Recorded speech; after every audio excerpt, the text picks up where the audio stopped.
As air transport becomes increasingly less glamorous, passengers find themselves grateful for even the smallest in-flight comforts.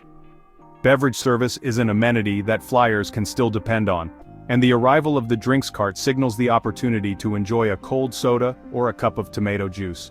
If you're enjoying this video so far, don't forget to like and subscribe for more fascinating travel insights. And if you're curious about why in-flight coffee tastes the way it does, be sure to share this video with friends who love travel and coffee too. Caffeine lovers, however, often get their hopes up for a fresh, strong sip of coffee, and are often disappointed by a mediocre brew. It's not a mass hallucination, in-flight coffee really is underwhelming. The kitchen investigated and found out why. The usual culprit in a case of not-so-great coffee is the beans. Low-quality beans naturally lead to a low-quality beverage.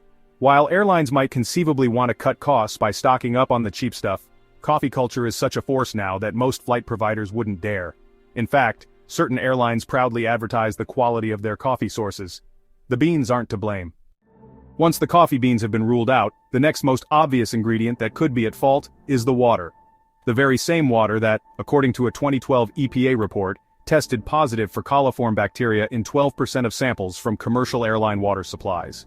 While coliform bacteria is not in itself harmful, its presence is a sign of less than optimal water quality, and that might be one reason to eschew in-flight coffee altogether, but it's not the cause of the beverage's blandness.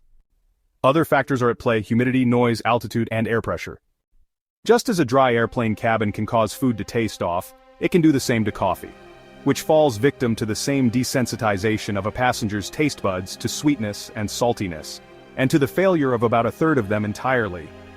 Odor receptors don't function as well in flight either, and a normally aromatic coffee smells, and tastes, not much better than hot brown water.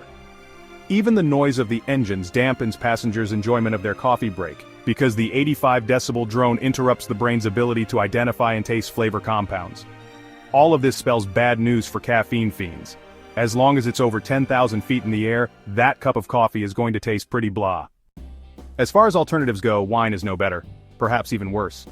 Delta Airlines sommelier Andrea Robinson told the New York Times, "Subtlety is not well served at altitude. However, there may be hope yet for an in-flight treat."